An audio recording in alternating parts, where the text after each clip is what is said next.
Faremos a leitura do verso 1 ao verso 20. Lucas 3, de 1 a 20. Está escrito: no 15º ano do reinado de Tibério César, sendo Pôncio Pilatos governador da Judeia, Herodes tetrarca da Galileia, seu irmão Filipe tetrarca da região de Itureia e Traconites, e Lisânias tetrarca de Abilene, sendo os sumos sacerdotes Anás e Caifás, veio a palavra de Deus a João, filho de Zacarias, no deserto. Ele percorreu toda a circunvizinhança do Jordão, pregando o batismo de arrependimento para a remissão de pecados, conforme está escrito no livro das palavras do profeta Isaías: voz do que clama no deserto, preparai o caminho do Senhor. Endireitai as suas veredas, todo o vale será aterrado e nivelado todos os montes e outeiros. Os caminhos tortuosos serão retificados e os escabrosos aplanados, e toda a carne verá a salvação de Deus. Dizia ele, pois, às multidões que saíam para serem batizadas: raça de víboras, quem vos induziu a fugir da ira vindoura? Produzi, pois, frutos dignos do arrependimento, e não comeceis a dizer entre vós mesmos: temos por pai Abraão, porque eu vos afirmo que dessas pedras Deus pode suscitar filhos a Abraão. E também já está posto o machado à raiz das árvores. Toda árvore, pois, que não produz bom fruto é cortada e lançada ao fogo. Então as multidões o interrogavam, dizendo: que havemos, pois, de fazer? Respondeu-lhes: quem tiver 2 túnicas, reparta com quem não tem, e quem tiver comida, faça o mesmo. Foram também publicanos para serem batizados e perguntaram-lhe: mestre, que havemos de fazer? Respondeu-lhes: não cobreis mais do que o estipulado.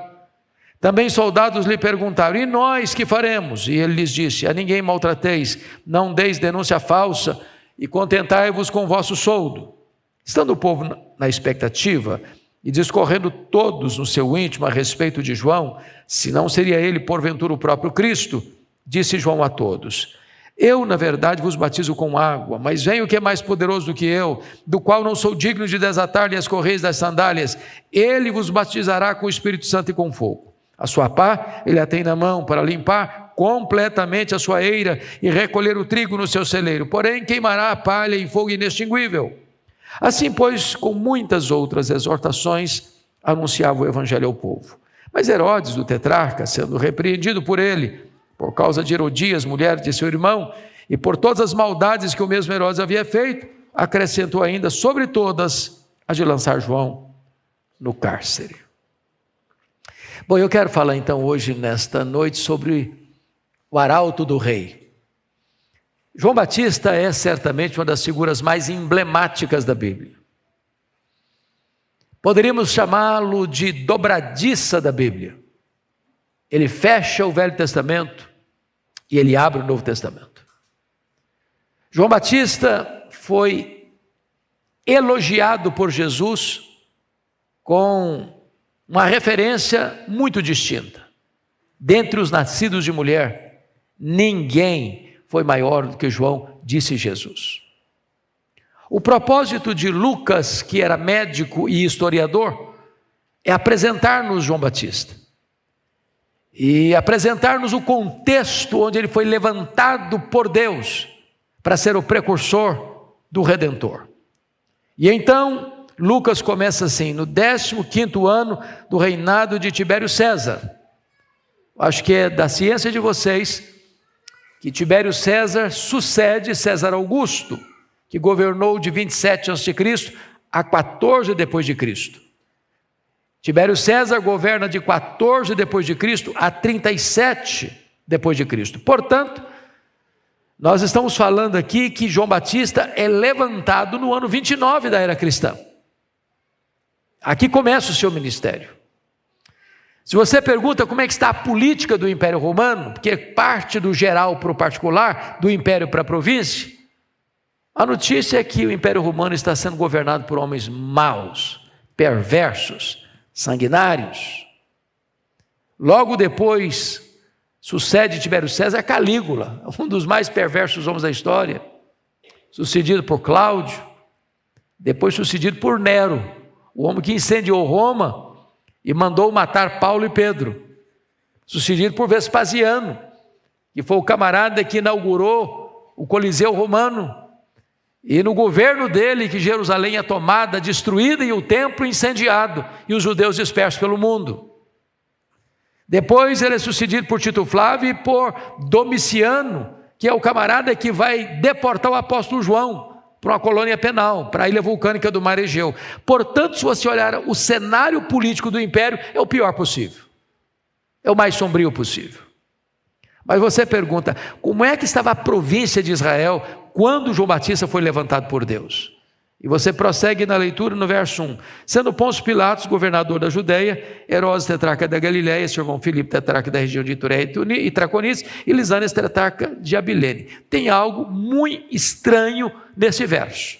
Por quê? Porque tem 4 nomes aí. 4 nomes. 3 deles são da família de Herodes, o Grande.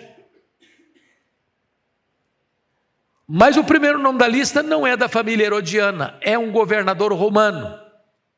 A grande pergunta é como é que Pôncio Pilatos veio parar aqui? Como é que caiu de paraquedas aqui? Por que um dos tetrarcas não é mencionado aqui, que é o Arquelau, que era tetrarca da Judeia, onde está Jerusalém, conforme Mateus 2,22? Por que Arquelau saiu da lista e no lugar dele entrou Pôncio Pilatos? Bom, é preciso explicar isso para entender o texto. Eu acho que todos vocês já ouviram falar nesse rei chamado Herodes, o Grande.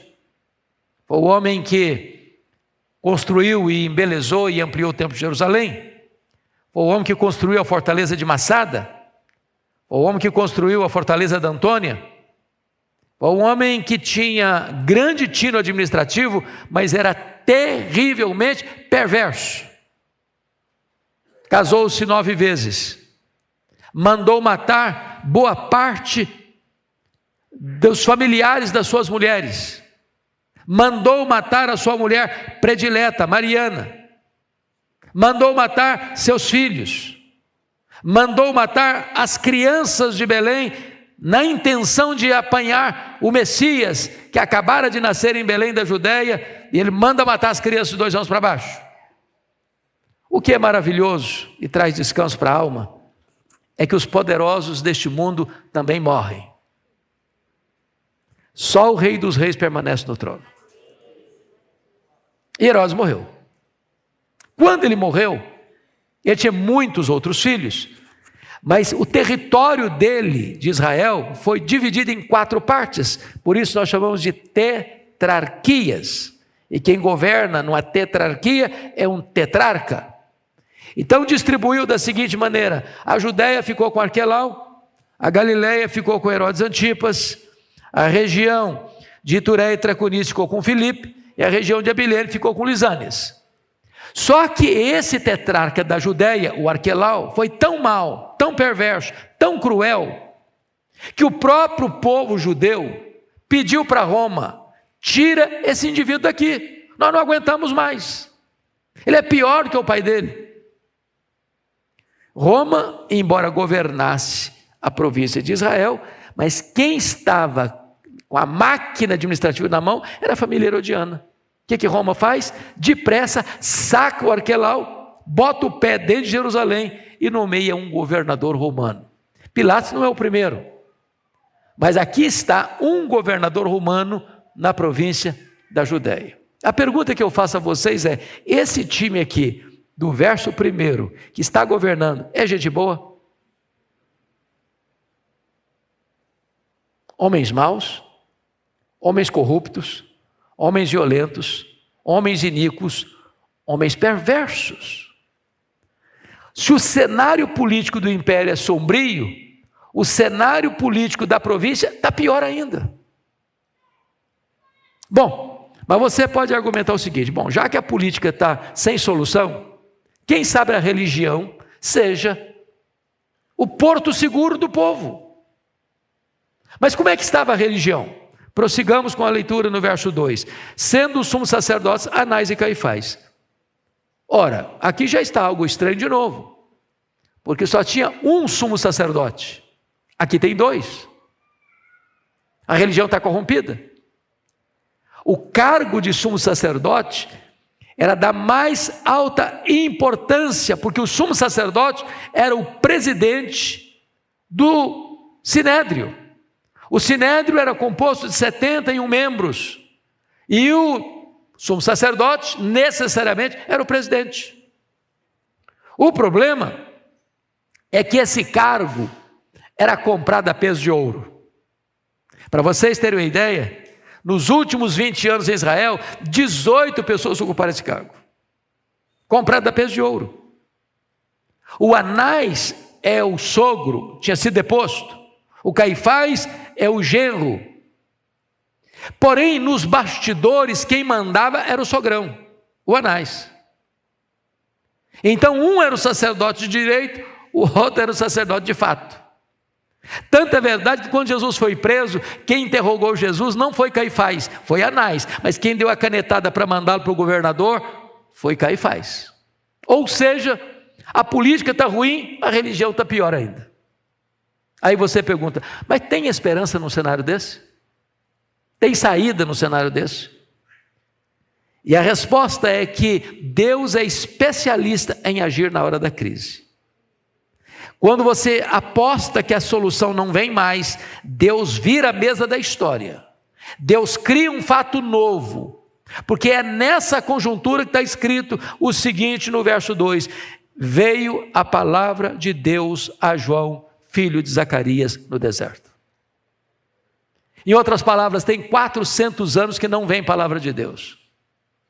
Tem 400 anos que tem silêncio profético. Tem 400 anos que ninguém escuta a palavra de Deus. Depois de 400 anos, 4 séculos, a palavra do Senhor veio a João, filho de Zacarias, no deserto. E aí você fica intrigado de novo, porque João é um cara estranho. Ele se veste de maneira estranha. Ele se alimenta de maneira estranha. Ele prega num lugar estranho no deserto. E o que acontece? Olha comigo o versículo 3. Ele percorreu toda a circunvizinhança do Jordão, pregando o batismo de arrependimento para a remissão de pecados. Meus irmãos, isso aqui não é uma informação, isso aqui é uma agenda. Esse camarada, ao receber a palavra de Deus, ele não prega intramuros. Ele sai, ele percorre, à semelhança dos profetas, de Jesus e dos apóstolos mais tarde. Eles têm uma agenda centrífuga e não centrípeta, para fora e não para dentro. Eles gastam mais a sola do sapato que o assento dos bancos. Agora, o que ele prega? Veja comigo, por favor, versículo 3. Pregando o batismo de arrependimento para remissão de pecados. Alguém poderia dizer para João assim: ô João, tem muito tempo que o povo não escuta a palavra de Deus. Então você pega leve, você vai devagar, você começa dando leitinho, você prega uma mensagem mais palatável, mais agradável aos ouvidos, porque se você pegar pesado, esse povo não aguenta. Só que João não era um profeta da conveniência, ele era um arauto do Rei dos Reis. Ele não era um alfaiate do efêmero, ele era o escultor do eterno. Ele não prega para arrancar aplausos do auditório, ele prega para levar as pessoas ao arrependimento e à fé salvadora. E aí você vai perceber o seguinte, e outra pergunta a fazer: mas de onde ele tirou esse sermão? É da cabeça dele? Ele criou a mensagem? Ele é a origem da mensagem? E a resposta está no versículo 4. Conforme está escrito no livro das palavras do profeta Isaías. Quando esse cidadão começa a pregar, depois de 400 anos, ele abre a Bíblia e expõe a Bíblia. Em outras palavras, meus irmãos, Deus não tem nenhum compromisso com a palavra do pregador. Deus tem compromisso com a sua palavra. O que tem promessa de não voltar vazio não é a palavra do pregador, é a palavra do Deus vivo. Agora vejam vocês que João começa a pregar uma mensagem absolutamente revolucionária, porque a mensagem está aí, conforme está escrito no verso 4, Vós do que clama no deserto, preparai o caminho do Senhor. E o que significa isso? Os estudiosos afirmam, e eu acho que eles têm razão, que preparar o caminho do Senhor é exatamente pregar a mensagem do avivamento. Nós tivemos a oportunidade de, em 1991, visitar a missão Quassisabanto, na África do Sul. Ali aconteceu um dos maiores avivamentos do século passado, 1966. Ali cegos viram, ali coxos andaram, ali mortos ressuscitaram. Ali multidões se renderam a Cristo. Ali feiticeiros saíam correndo, chorando, sem que ninguém falasse com eles, com pressa para acertar a vida com Deus. E nós fomos lá ver o que Deus estava fazendo ali. E perguntamos ao pastor Erwin Stigen, que foi o homem que Deus usou naquele avivamento: o que é avivamento? E ele respondeu-nos: avivamento é preparar o caminho do Senhor para que Ele se manifeste. Nós não produzimos avivamento, nós não agendamos avivamento, mas nós preparamos o caminho do Senhor para que Ele se manifeste. E avivamento nada mais é do que a manifestação gloriosa da presença de Deus no meio do seu povo. Esta mensagem produz resultados tão profundos que o versículo de número 5 vai nos mostrar isso. Primeiro, o vale vai ter que ser aterrado. Segundo, o monte outeiro vai ter que ser nivelado. Terceiro, os caminhos tortuosos vão ser retificados. Quarto, os caminhos escabrosos vão ser aplanados. É claro que ele não está falando de topografia. Ele não está falando que você precisa sair com um trator fazendo estradas. Ele está falando do coração humano. No nosso coração tem vales, tem depressões, tem cavernas, tem lugares escuros, tem coisas secretas, tem coisas que precisam ser aterradas. No nosso coração tem montes: vaidade, soberba, arrogância, altivez. O trator de Deus tem que passar e nivelar isso. No nosso coração tem caminho torto, tem vida dupla, tem hipocrisia, tem máscara, tem coisa que parece bonita, mas não é. No nosso coração tem caminhos escabrosos, e isso significa fora do lugar, fora da vontade de Deus, fora do projeto de Deus. Tudo isso tem que ser acertado, tudo isso tem que ser consertado, tem que existir uma reforma para depois haver um reavivamento. O resultado está aí no versículo 6. E toda a carne verá a salvação de Deus. Onde há reforma, há reavivamento. Bom, me permita fazer uma outra abordagem. Quem é que está lá no deserto, ouvindo João Batista? E você vai ver comigo, no verso 7, ele fala de multidões. No verso 10, ele fala de multidões. No verso 12, ele fala de publicanos. No verso 14, ele fala de soldados. Por que eu quero trazer isso aqui à consideração dos meus irmãos? Porque hoje alguns estudiosos se acham especialistas em crescimento de igreja, dizem assim: você quer uma igreja relevante? Você quer ver a igreja crescer? Você precisa de uma igreja homogênea. E o que seria isso? Então imagine que alguém vai plantar uma igreja e ele pensa assim: eu quero plantar uma igreja num bairro onde as pessoas tenham recursos financeiros, porque eu quero uma igreja com um grande vigor financeiro para investir na obra missionária. Onde eu vou plantar essa igreja? Bom, vou plantar essa igreja então do lado de um condomínio de alto padrão, num bairro de classe média alta. Outro diz: não, eu quero plantar uma igreja para influenciar a classe pensadora, os formadores de opinião.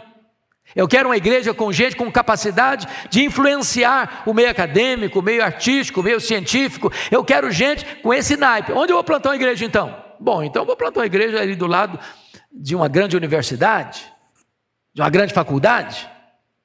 Outros dizem, não, eu vou fazer o contrário. Eu quero plantar uma igreja para alcançar a classe mais pobre da cidade. Eu quero alcançar o povão. Vou plantar essa igreja onde? Bom, vou plantar num bairro mais carente, numa favela, num bairro mais de periferia.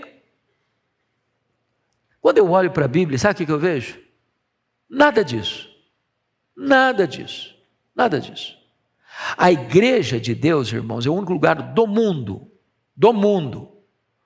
onde o homem mais rico da cidade se assenta do lado do homem mais pobre da cidade e eles são rigorosamente iguais. A igreja de Deus é um lugar do mundo, onde um diácono da igreja, sendo o maior empresário da cidade, ele carrega a cadeira nas costas para o pedreiro sentar e sentar com honra. Na igreja de Deus não se olha a conta bancária, não se olha os diplomas da parede, não se olha os números da conta bancária. Na igreja de Deus todos somos iguais, nivelados no mesmo patamar. Agora, você pode perguntar, qual foi a mensagem que João pregou? Mensagem de avivamento, de arrependimento. Vejamos, em primeiro lugar, quais foram as ênfases dele? A primeira ênfase de João Batista está aí no versículo 7, o perigo mortal da hipocrisia. Dizia ele, pois, às multidões que saíam para serem batizadas, raça de víboras. E eu fico escandalizado com João. Fico. Hoje tem 400 anos que ninguém prega. E o cara levando para pregar, o primeiro sermão chama o auditório dele de raça de víboras. Que negócio é esse? É muito tóxica essa palavra. É muito ácida.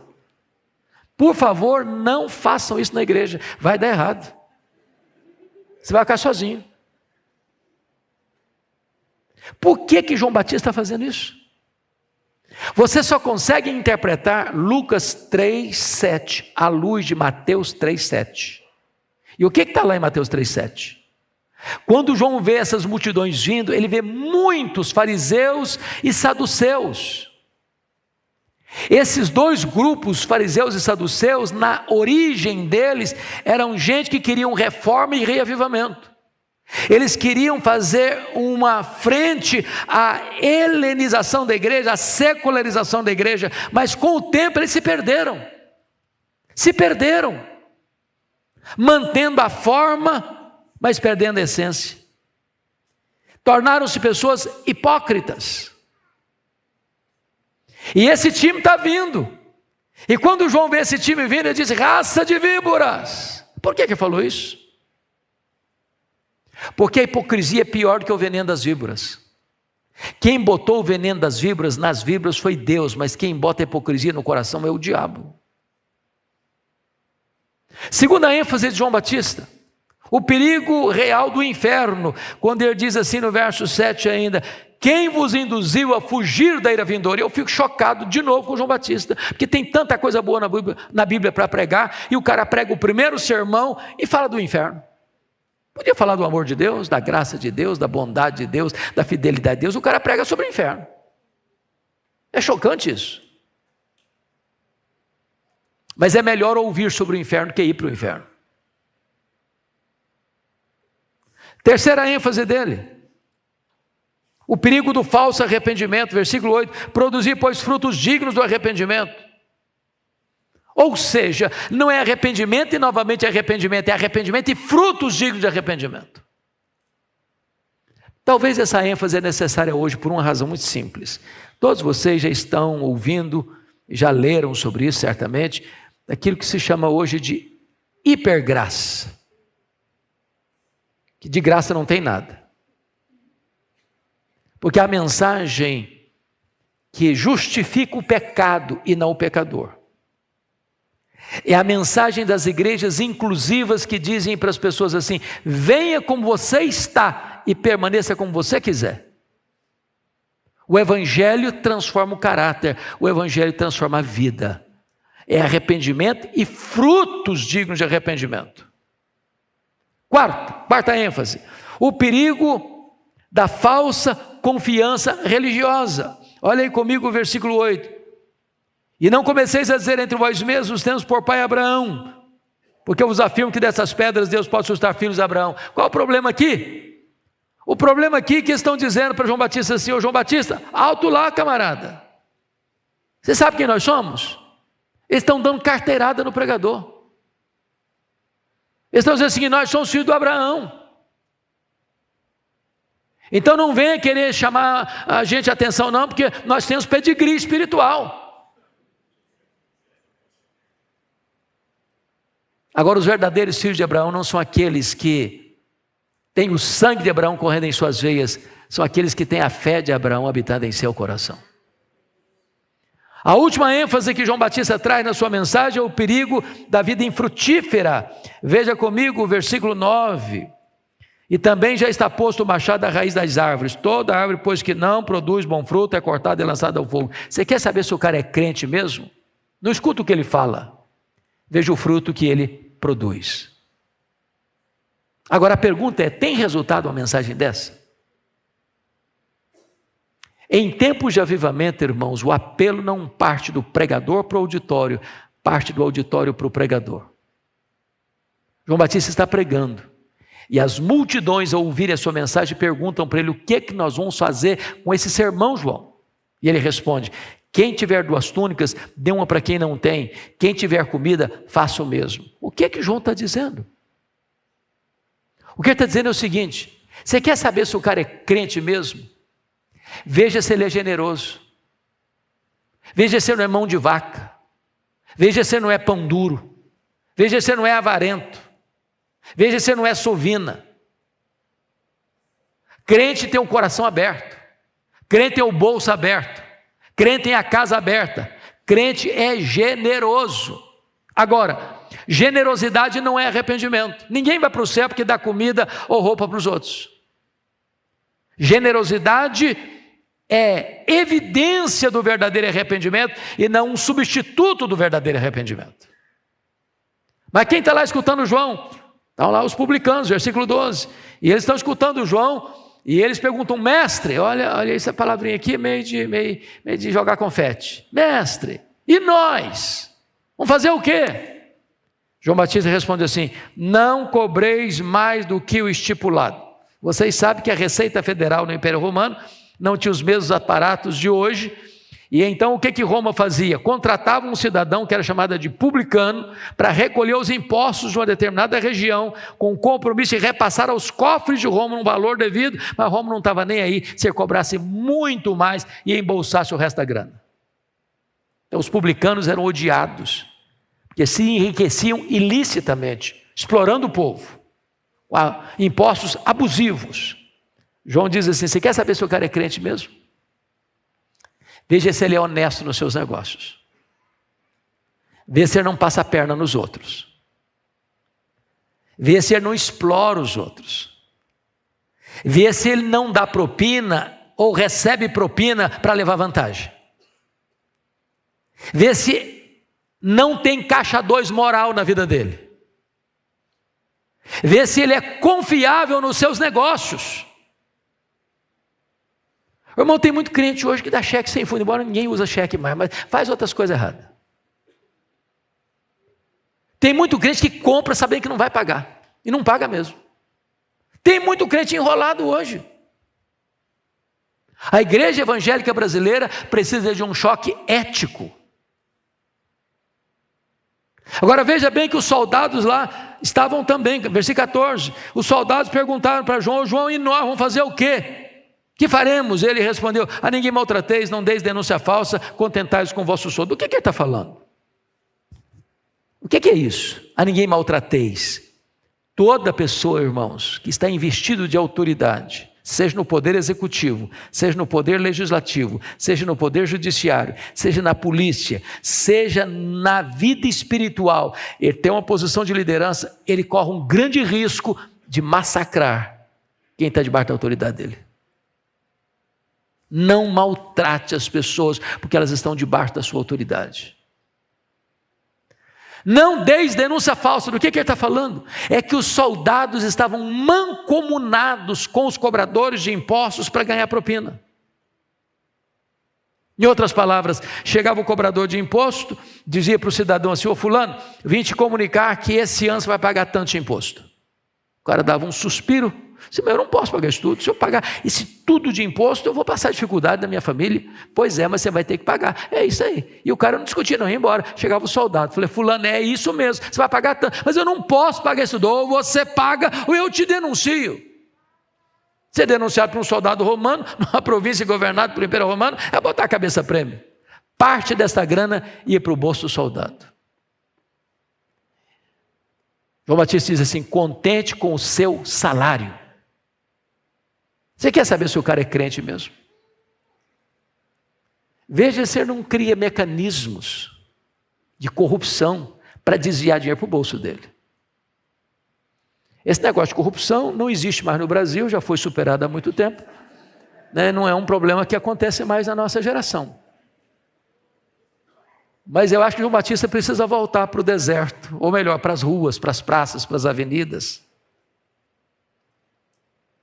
O Evangelho muda a vida, transforma o caráter. Me permita encerrar falando 3 coisas de João Batista. A primeira delas é a identidade desse cidadão. Porque as multidões, versículo de número 15, chegam para ele e cogitam, você não é o próprio Messias? E ele não engole a isca venenosa e diz, não senhor, sou não. Eu batizo com água. Mas aquele que vem depois de mim é mais poderoso que eu, e ele vos batizará com o Espírito Santo e com fogo. Ou seja, João Batista nunca quis ocupar um lugar que não era dele. Eu vim preparar o caminho do Messias. Eu não sou o verbo, eu sou apenas uma voz. Eu não sou a luz, eu mostro Jesus como a luz verdadeira. Eu não sou o cordeiro, eu falo que Jesus é o cordeiro que tira o pecado do mundo. Eu não sou o noivo, eu mostro Jesus como noivo. Eu batizo com água, mas ele batiza com o Espírito Santo e com fogo. Eu tenho um lema, eu quero que ele cresça e que eu diminua. Então a primeira coisa que esse camarada tem é que ele reconhece o seu lugar e não quer tomar a glória que só pertence a Jesus, porque toda a glória dada ao homem é glória vazia, é vanglória, é idolatria, é abominação para Deus. A segunda coisa que me encanta em João Batista é que ele reconhece a sua total limitação. Eu batizo com água. Só Jesus batiza com o Espírito Santo e com fogo. Entendamos isso, irmãos. Não importa quão conhecido, quão culto, quão eloquente seja um pregador. Seja Paulo, seja Pedro, seja João, seja este, seja aquele. Todo pregador é limitado. Ou seja, nós só podemos falar aos ouvidos. Só o Espírito Santo pode falar ao coração. O pastor, seja batizando por imersão, por efusão ou por aspersão, ele só pode usar água, mas só Jesus tem o poder de batizar com o Espírito Santo e com fogo. O pastor pode pegar os elementos da ceia, o pão e o vinho, parti-los e distribuí-los, mas nenhum pastor tem o poder de aplicar as verdades espirituais ao coração das pessoas. Nós somos o quê? Limitados. Mas finalmente, João Batista é um homem corajoso. Porque veja comigo o verso 19 e 20. Mas Herodes, o tetrarca, sendo repreendido por ele, por causa de Herodias, mulher de seu irmão, por todas as maldades que o mesmo Herodes havia feito, acrescentou ainda de, sobre todas, lançar João no cárcere. Então deixa eu só concluir dizendo o seguinte. Disse a princípio a vocês que o Herodes, o grande, o pai dele, tinha muitas mulheres, vários casamentos e muitos outros filhos. Um dos filhos de Herodes, morava em Roma, chamava-se Filipe. Primeiro, esse Filipe daí é o segundo. Esse Filipe primeiro, que morava em Roma, era casado com Herodias, que era filha de Aristóbulo, um outro filho de Herodes. Portanto, Herodias era não só cunhada do Herodes Antipas, mas também sobrinha. O pecado dele foi de adultério e incesto. Então ele vai para Roma e se engraça com Herodias, com a cunhada e sobrinha. Ele era casado com a filha do rei Aretas, dos nabateus, lá de Petra. E Herodias disse para ele assim, ô Herodes, Antipas, se você me prometer divorciar-se da sua mulher, eu largo o seu irmão, me caso com você e vou embora com você. O Herodes topou. E um dia, o Herodes Antipas desembarca na Galileia com a Herodias a tiracolo. O João Batista, que tinha cara de leão, não tinha medo de ninguém, botou o dedo em riste na cara do Herodes Antipas e disse: não te é lícito possuir a mulher do teu irmão. Ele sabia que estava mexendo no vespeiro. Ele sabia que seria perseguido por isso, como foi. Aliás, foi preso por causa disso. Até que um dia, no aniversário dele, deu uma festa. Já estava bêbado. Chama a filha de Herodias para dançar. Ela desenvoltamente dança na presença dele, e ele, num ímpeto, num arroubo de emocionalismo inconsequente, diz: você pode me pedir o que quiser, eu dou um cheque em branco, você pega o que você quiser que eu dou tudo, que você precisar. Você quiser, até a metade do meu reino. A menina, tão maligna quanto a mãe, correu para mim e disse: mãe, o que é que eu peço? Eu estou com carta branca. Ela disse: peça a cabeça de João Batista num prato. Aí sai o carrasco, aqui da Galileia, vai lá no Mar Morto, tira o João Batista da masmorra de Maquerós, às margens do Mar Morto, 45, 50 graus todo dia, o maior homem dentre os nascidos de mulher, bota a cabeça dele num cepo e decepa a cabeça dele com a espada. E essa cabeça ensanguentada vem sendo levada até a Galileia, por ordem de um rei bêbado, por sugestão de uma mulher adúltera. E você sai dessa cena horrorizado, chocado, perplexo. Que tragédia, que fim triste, que fim inglório. Mas João Batista não pensava assim.